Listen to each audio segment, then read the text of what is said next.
Thank you for joining the Northern Miner here at the Mining Forum Americas in Colorado Springs. It's my pleasure to introduce Newfound Gold's CEO Keith Boyle. Welcome and thank you for making time for me. Thank you. All right. So let's jump in by your news release today. You just announced the appointment of Dr. Andrew Fury, a former Premier of Newfoundland and Labrador, as an independent director to the board, effective immediately. But the change goes much further than that. Please walk me through some of the key board changes over the past 12 months. If we back up to December of 2024, last year, that's when the real change started. And it was really a shift in the company direction going from exploration to production. And so the change at the board level in December brought in Paul Hewitt from ex-Karora, Klondex, miner, developer, production person, and a few other members on the board that were then added. And more recently, Andrew was added to the board to complete the full change of the board and really emphasize, one, we're going into production, they're Newfoundland focused, and that was really the transition. The board change started in December, the management change started in January with my appointment, and then in February I changed out some members, and then today, with Andrew's announcement, I also announced the appointment of a CFO, Hashim Ahmed, and a COO, Rob Asabgi. So we've got now the full board and full team ready to take this company that's going to become a producer by the end of this year. Going from pure exploration to producer by the end of this year, we've got the team in place to do it. Certainly a step change afoot. So you recently announced a acquisition of Maritime resources. Please talk me through some of the top line figures there and what synergies you expect to tap from this combination. Sure. So Maritime Resources, mining company in Newfoundland, a developing company, they're about to start production next quarter. And so what we did was we came to an agreement. Basically, we paid $292 million for it. Pro forma ownership will be 69% Newfound Gold shareholders, 31% Maritime shareholders of the new company. And the mine that they're developing now, the Hammerdown mine, is a high-grade open pit mine. They put out a feasibility study back in 2022, got 272,000 ounces at 4.4 grams per ton. They had projected 50,000 ounces a year of production for basically 5 years, and at less than $1,000 all in sustaining. That was what the feasibility said back in 2022. We've got more work to do, and so we've been more conservative in our estimates internally. But having said that, we see significant cash flow coming from that operation, which will be starting next quarter and ramping up into the beginning of 26. And that cash flow will then fund the financing for Queensway's Phase 1. So when we look at the cash flow that's going to be generated from the mine, that's going to, ramp up to production in the first quarter of next year. What we envision is using that cash flow as really the equity portion of the project financing for Phase 1 of Queensway. I'll get into that in a minute. The other thing that we've been able to do by acquiring Maritime is by putting control over the execution of Queensway, because now we have access to milling and tailings. So that for us, those were the two items that really, were key in this transaction. Now, being a producer, all of a sudden our re-rate potential, because we're a producer instead of explorer, we're going to, we should see a re-rate potential as a result. And so combined, we're looking at, this from the feasibility 50,000 ounce producer, maybe a little less.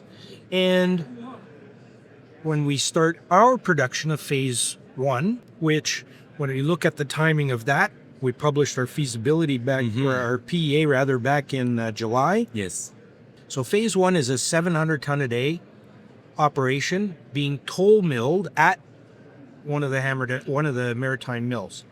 And so that will produce 69,000 ounces a year at all-in sustaining of just under $1,300 for a period of 4 years. Before then, the 7,000 ton a day phase two starts.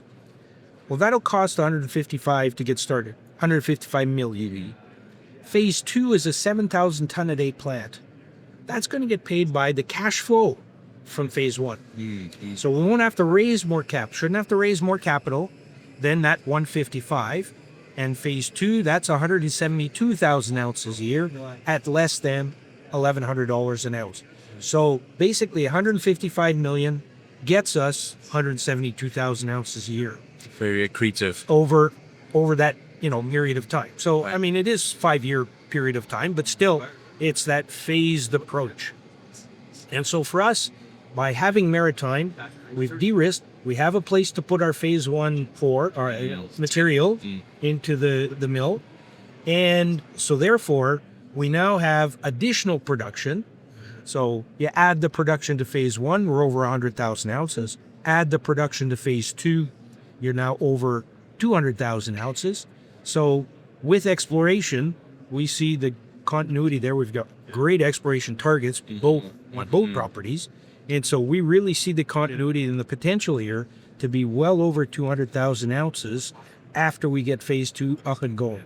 That's the line of sight we have at really growing a mining company and, being basically 3-4 times the size of we are today. So how do you balance allocating capital to development while also expanding the resource base? In terms of that allocation will depend on the success of the targets, of course. We've got some fantastic targets that we're following up on now at Queensway and Maritime. They haven't done any exploration. They've been starved for exploration capital, the last 5 years. And so, we see that as a real opportunity to go in there, explore, and see if we can't expand on what they currently have and really fill the mill. The Pine Cove mill has a nominal capacity of 1,300 tons a day. Hammerdowns right now is only permitted for 700. We find more material, we can see a potential there to increase production. Okay, and in terms of permitting, what's the status on both the key projects? So in terms of Hammerdown, fully permitted. So it's just a question of now executing and delivering the ore to the mill next month in October.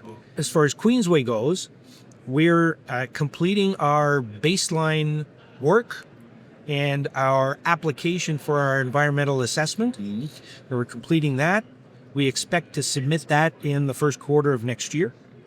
And with that, we've allotted for a full year of permitting, so the environmental assessment. One thing that the listeners should realize, Newfoundland is a fantastic government to work with. And they've been working with clients, companies, before the application goes in. So you're able to dialogue on, well, what are the key aspects you want to see in the application? And so they're really making sure that when you apply, there aren't holes in the application. And Firefly did that, and they got their environmental assessment in 45 days. That's amazing. Yeah. That is fantastic. That's fantastic. And so we're using the same engineers, same process, working with government, so that when we apply in the new year, we're hoping for the same result, but we're not expecting it. In our timeline, we've allotted for the full year to do an environmental assessment and the requisite permits that come after. So, and there's a list of them, but there's the number of different permits that we require that we'll be, applying for and getting, which are the construction permits and the operating permits that come after you get an environmental assessment. And so the other thing with Newfoundland is once you have your environmental assessment, you can apply for and get an early works permit. So you can do a lot of the surface work ahead of getting those final permits. And then once you get those final permits, you're good to go and start mining. And of course, you'll be having the cash flow to fund all that And pre-construction we'll have work. cash flow. We'll need some debt over top of that. But with cash flow, guess what? That's, banks love to give you money when you got money. Yeah, yeah. And also, so perhaps it's good to look at your share structure post-merger. So- how would it look like? So post-merger, fully diluted, in other words, exercise of all the warrants, what we're looking at is 359 million shares outstanding. And so if you go back, when I mentioned, once we're in phase 2 production with additional hammer down material, like we're targeting over that 200,000 a year production, that's a $3.5 billion company. Yeah. Do the division, that's about a $10 share price. That's our target in that period of time. And do you see more acquisition opportunities perhaps in Newfoundland and Labrador? Listen, I just took a bite of one elephant. I haven't really chewed it yet, so I'm sure there's more to come, but right now everything is focused. For us, our focus has been exploration and get this into production ASAP. Get cash flow. Maritime acquisition, we'll be in production before the end of the year, and we're pushing to be in production in 27 at Queensway. Excellent. So what are the top 3 aspects of the story that you'd like our listeners to take away? Well, I think we're going to be a producer by the end of the year. That production will grow steadily until phase 2, all financed with the equity portion from the cash flow and then, some debt, which will minimize dilution. We're very conscious of minimizing dilution, which with the exploration potential, we see a lot of organic growth. Excellent. All right. That's all we have time for. That was CEO Keith Boyle of Newfoundland Gold. Thank you very much for making time. Thank you.